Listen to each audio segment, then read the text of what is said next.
اگر آپ European country میں کبھی گئے ہو, آپ کے مسلمان یورپین کنٹری میں جاتے ہیں, یورپ میں جاتے ہیں, یو کے میں, انگلینڈ میں جاتے ہیں, آپ کے کہیں نہ کہیں فیملی میں کوئی نہ کوئی انگلینڈ میں گیا ہوگا, وہاں پہ جا کے انگلینڈ پہ وہ اتنی اچھی اچھی باتیں کرے گا انگلینڈ کے بارے میں, اور وہاں پہ وہ کہے گا کہ یار لوگ تو باہر میں بھی جاتے ہیں لیکن پھر بھی کوئی گند نہیں ہو رہا ہوتا. تو بھائی دا ہول آئیڈیا از کہ اسلام نے قتل صرف اس وجہ سے کرایا تاکہ کوئی چھوڑ کے نہ جائے اور ان کی پاور برقرار رہے, اور بعد میں کوئی اسلام کی اصل حقیقت نہ چھوڑ دے, اصل حقیقت نہ بتا دے. تو بھائی this is a very false argument my friend.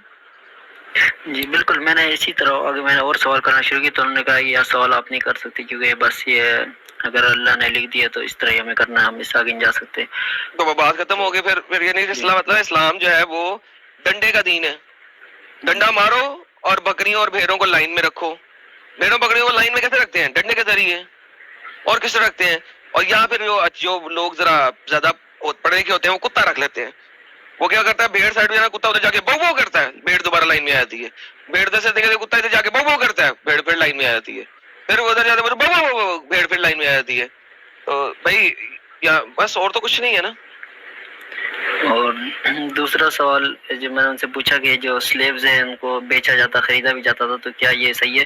تو انہوں نے اس کے جواب میں مجھے کہا کہ جب آپ ایک موبائل ہوتا ہے وہ آپ خرید لیتے ہیں, آپ کا ہو جاتا ہے, تو کیا آپ اس کو بیچتے ہیں خریدتے ہیں؟ میں نے کہا میں بیچتا بھی خریدتا ہوں. اور انہوں نے کہا کیا پھر آپ پوچھتے ہیں اس موبائل سے میں اس کو بیچوں؟ تو میں نے کہا نہیں. تو انہوں نے کہا اسی طرح جب ایک سلیب ہوتی ہے وہ آپ کی ہو جاتی ہے تو پھر آپ کی مرضی, اور لیکن جو خریدتے تھے وہ کام کے لیے خریدتے تھے کہ یار یہ اس کام میں اچھی ہے تو میں اس کو اس لیے لے رہا ہوں, یا یہ اس کام میں اچھا ہے میں اس لیے اس کو خرید رہا ہوں تم سے.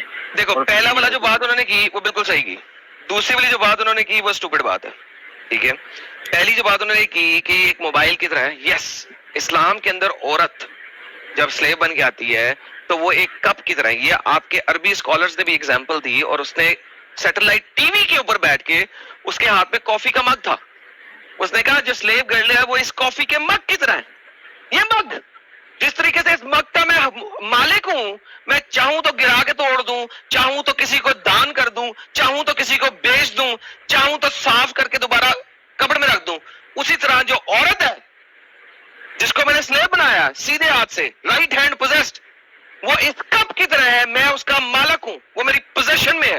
چاہوں تو توڑ دوں, چاہوں تو بیچ دوں, چاہوں تو ڈنگی ڈنگی فرما کے واپس رکھ دوں کمرے کے اندر کل دوبارہ کھیلنے کے لیے. پہلی بات انہوں نے بالکل صحیح کی. دوسری بات, کسی کام کے لیے خریدتے ہیں, کسی کام کے لیے خریدتے ہیں کیا مطلب ہوا بھائی؟ سیکس بھی ایک کام ہے. بہت سارے لوگ یار پپو لگ رہی ہے میں نے خریدنی ہے تاکہ صرف سیکس کر سکوں, گھر کے کام بھی کروں گا سیکس بھی کروں گا. بھائی at the end of the day کام کون سا ان کا راکٹ سائنسدان کام تھا؟ اس زمانے میں کون سی عورتوں کے پاس ایسی زبردست کام تھے کہ وہ کر سکتے. تو بھائی آپ کے مولوی نے سب سے پہلے تو عورت کو ڈیگریڈ کیا, نان مسلم عورتوں کو اس سے بھی زیادہ ڈیگریڈ کیا, اور نان مسلم عورتیں اگر سلیب ہیں اور ایمان بھی لے آئیں, مسلمان بھی بن جائیں, تو بھی وہ آزاد نہیں رہ سکتی. ان کو بھی غلام ہی رہنا ہے جب تک ان کا مالک ان کو آزاد نہ کرے, اگر وہ ان میں بھلائی نہ دیکھے. تو ایک مسلمان عورت بھی اگر غلام بن گئی ہے, کیونکہ وہ پہلے نان مسلم تھی, غلام بنی, اب آپ نے مسلمان ہو گئی تو بھی غلام, آپ اسے بیچ سکتے ہیں. تو بھائی آپ کے ریلیجن میں, آپ کی آئیڈیالوجی کے اندر عورت ایک ذلیل کپ یا پینسل یا ایک گڑیا جس کے ساتھ بڑا مرد کھیلے, اس سے زیادہ اس کی اوقات نہیں ہے. تو thank you so very much. آپ کے ملا نے آدھی بات صحیح کی تھی اور آدھی بات میں گیم ڈالی تھی. امید ہے کہ آپ کو میری بات سے نہیں اپنے مولوی کی بات سے سمجھ آ گئی ہوگی کہ یہ اسٹوپڈ دین ہے. اور میں نے ان سے تیسرا سوال کیا حضرت عائشہ کا کہ وہ دودھ کا جو اس طرح کا حدیث ہے, تو اس پر انہوں نے کہا کہ انہوں نے یعنی کسی برتن میں ڈال کے پلایا, اور یہ نہیں, کیا نام ہے, انہیں اسے کہو کہ عائشہ کی بہن ام سلمہ نے کسی برتن میں ڈال کے پلایا, یہ حدیث کے الفاظ ثابت کر دیں. نمبر 1. نمبر 2, وہاں پہ دودھ پلانا لکھا ہی نہیں ہوا. اگر آپ وہاں پہ غور کریں تو لفظ رضا لکھا ہوا ہے, جس کا مطلب ہوتا ہے سکلنگ. سکلنگ کا مطلب ہوتا ہے چوپے لگوانا, چوپے لگوانا.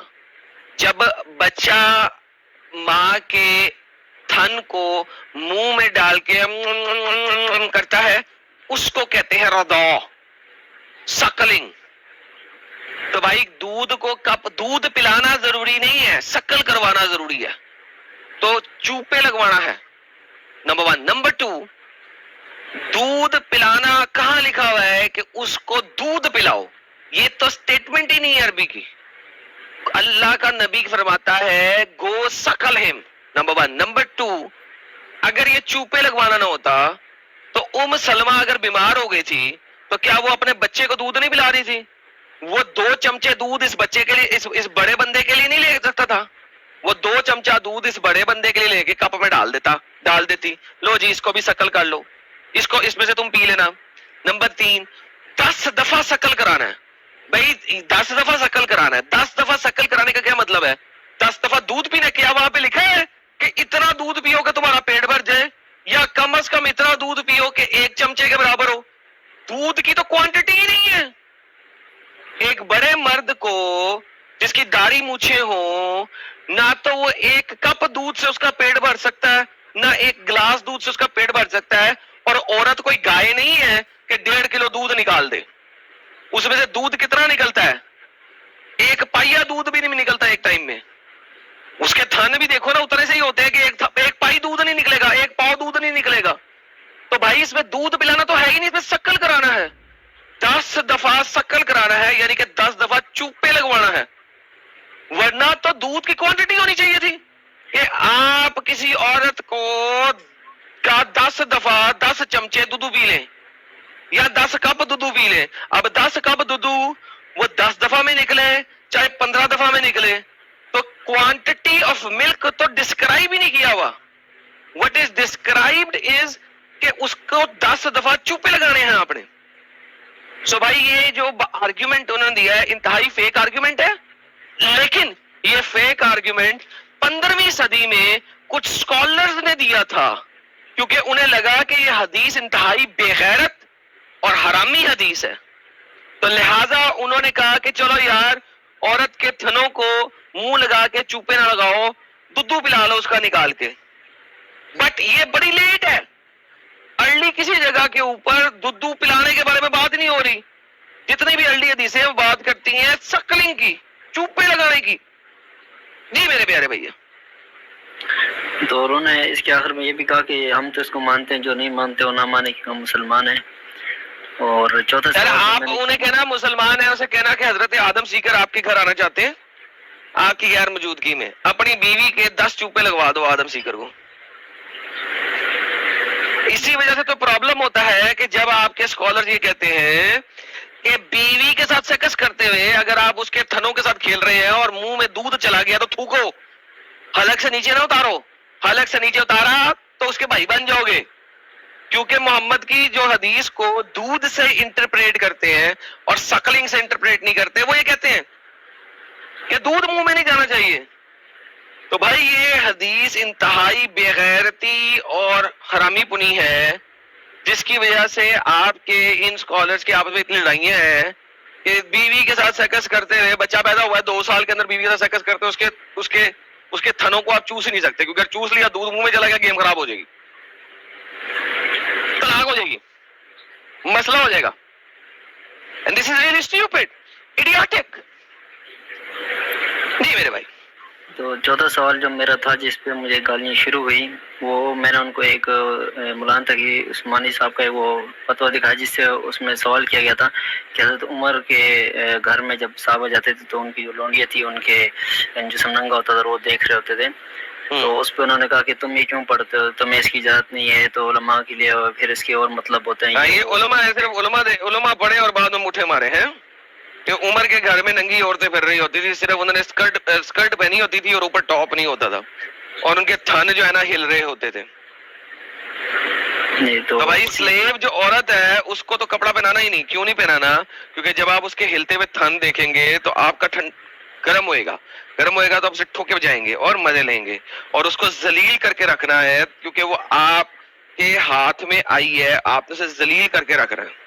تو بھائی اتنی ساری باتیں سننے کے بعد مجھے یہ بتا ننجا بھائی، تو ابھی تک اسلام میں کیوں ہے یار؟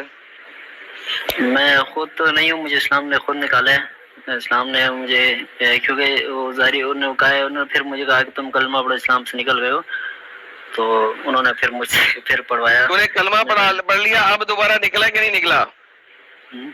یوں تو میں نکل چکا ہوں کیونکہ وہ سوال میرے اندر ہیں اور میں وہ بار بار مزید ان کا جواب ہے کوئی نہیں, جو ہے وہ تجھے مل گیا تھا اور اسکالر سے مل گیا تھا, اور اس کے علاوہ کوئی جواب نہیں ہے. تو اب تو پھر مانتا ہے کہ محمد ایک جھوٹا نبی ہے اور اللہ ایک جھوٹا خدا ہے؟ جی بالکل, میں کہتا ہوں کہ الحمدللہ. فلاور دو ساحل بھائی, ایک اور انمیوٹ کر کے بول لیں, ایک اور بھائی کو فلاور بھجواؤ ڈھیر سارے. پاکستان میں ہماری آواز نکل رہی ہے اور پاکستان سے کئی لوگ آنے آ کے فائنلی اسلام چھوڑا ہے. دیکھیں اسلام کے بارے میں جب ہم بتاتے ہیں اسلام کی اصلیت, تو اسلام کی اصلیت کو پڑھ کے کوئی بھی عقل مند پڑھا لکھا انسان جس کے اندر تھوڑی سی بھی مورالٹیز ہوں وہ رہ ہی نہیں سکتا اسلام میں. تو بھائی یہ آپ کے لیے دیکھیں ڈھیروں فلاورز چل رہے ہیں سر, دیکھیں آپ لائیو چیٹ بھر رہی ہے, یہ دیکھیں اسلام میں کیسے ڈھیروں فلاورز آپ کے لیے آ رہے ہیں, دیکھیں ذرا.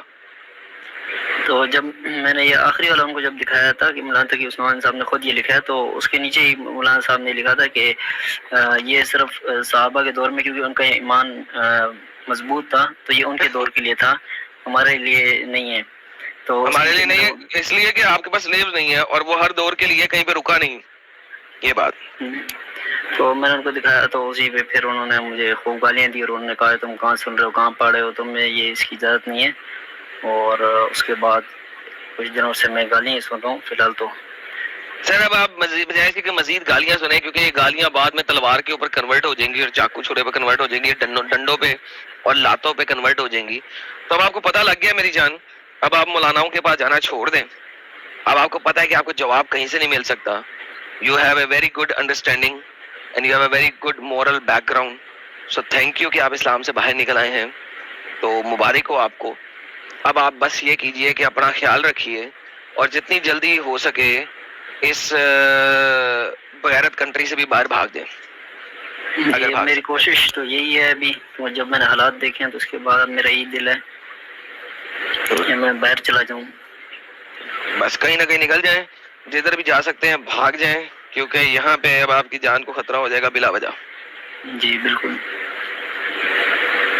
تو بس یہی چیزیں تھی جو میں آپ سے کہنا آیا تھا. اپنا بہت بہت خیال رکھیے گا, اور دیکھیں آپ کو کتنے ڈھیر سارے فلاورز مل رہے ہیں, کتنے ہی ڈھیر سارے فلاورز مل رہے ہیں, دیکھیں ذرا. تو تھینک یو ننجا بھائی, اپنا خیال رکھیے اور wish you all the best. میری دعائیں آپ کے ساتھ ہیں, جو رب ہے وہ آپ کو محفوظ رکھے اور جلدی جلدی اس اسٹوپڈ ایڈیٹ کنٹری سے بھی باہر نکالے. بہت بہت شکریہ.